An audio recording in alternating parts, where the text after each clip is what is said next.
Yeah, that's got it.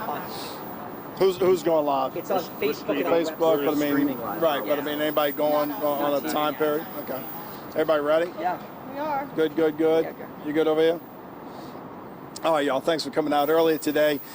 We had a call yesterday, actually, here at the same location by the parish, in which they had some people here with a stereo and running in and out of the cars and rapping and, trying to beg for money. We came out yesterday to that call for service, and at the time of it, it was GOA, going on arrival. They were not here. We received another call here at the location again around 9 o'clock this morning. Same description of yesterday's call. References the same thing. People running in, impeding the traffic.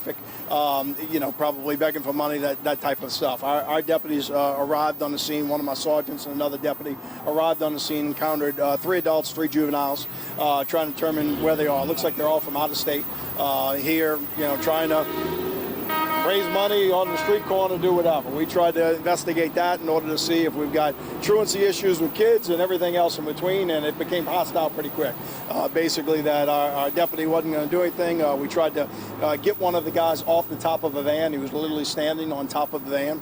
Our sergeant asked him to come down. He refused to come down. Sergeant went up there. During that, a little struggle ensued, and our deputy fell off the top of that van, hitting his head back on the cement.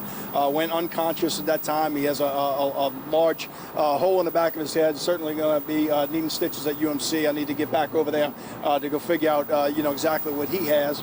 He was knocked unconscious. We had reports at that point in time that we had an officer down. The officer was not shot. But we had an officer down, so of course everybody was responding here to the scene. We have 3 adults, 3 juveniles in custody at this point in time. We're able to make arrest on all of them. They're looking for any additional information. We had several concerned citizens that have stopped. I've had a couple that have actually provided video tape of the incident itself. So we're going to put all that stuff together and figure out what the exact charges are on all of them. But that's what we have. Our deputy is stable. I don't know. Whether it's a concussion or not. Obviously, he's being treated at UMC. We'll figure out what it is, but he is stable. Obviously, a hole in his head, but not from a gunshot wound. Everybody's from out of state. Yeah, from what I understand, they're all from out of state. I don't have the names on all of them, Michelle. I'm understanding it's 3 adults and 3 juveniles at this point in time, but I don't have all the information. No, I don't have enough to be able to give you right now. I'll be able to tell you that a little bit later, probably. Are they related? I don't even know that answer. I would assume that's the case, but I don't know the answer to that question right now. And if you could just walk us through, so the deputy went on the top of the car to try to get the juvenile down, and that's when I think it was actually the adult basically said, if you want me to come down, you're going to have to come up and get me, type of stuff. And that's what I'm understanding. Again, look, we have statements to get and, be able to, tell you exactly what those statements are eventually. But that's the gist of what I have right now. All males?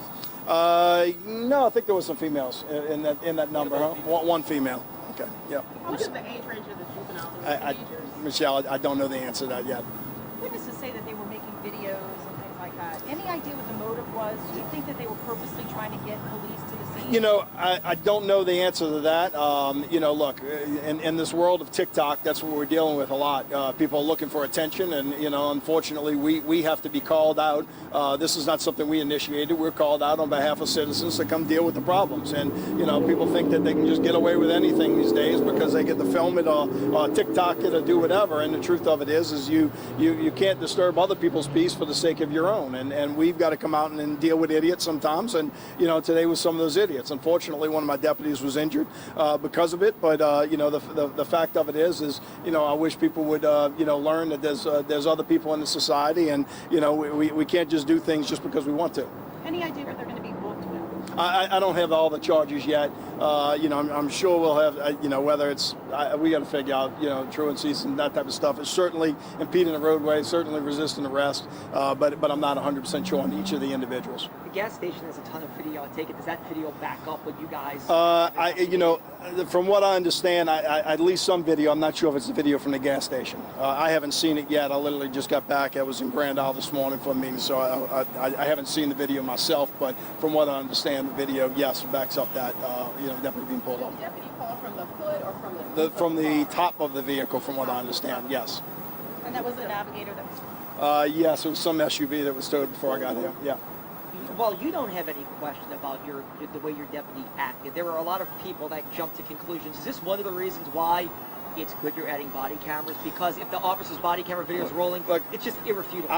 I have said for the last 4 years that I've been sheriff, I've wanted body cameras, always on body camera. I want people to see the idiots that we deal with on a daily basis. The truth of it is body cameras are going to back up us 90% of the time. There's going to be times that my deputy's going to do something wrong, and I'll be able to deal with that. But most of the time, you're going to see the idiots that we deal with on a regular basis, and I want people to see it, because it's a different world that we're living out of. And guess what? Every single incident we have, we're looking for cameras. It's not like it's whether we just need to have them on our chest to be able to do it. The first thing I'm doing on this scene is they're going to check cameras and seeing who's got cameras. I'm not afraid of cameras. I want cameras. It helps me prove my case. So having the body cameras will be able to, make it easier for us that we can know exactly what happened right then and there. But, that's part of the difference. And as I've always said, it's about paying for them. Sometimes it costs money, and the reality of it is I've got to balance all those issues, just like y'all in this case. Y'all don't save every videotape that y'all have right now for the last 3 years. You don't have it because it costs money. Y'all have cameras every day, y'all are in here every day, but you don't have one on your person to film you 24 hours a day, but you expect us to do it. There is a difference, Our cameras are certainly something that we want to have, we want to use, because as I said, we live in a strange world, and we'd like to be able to prove that to a jury.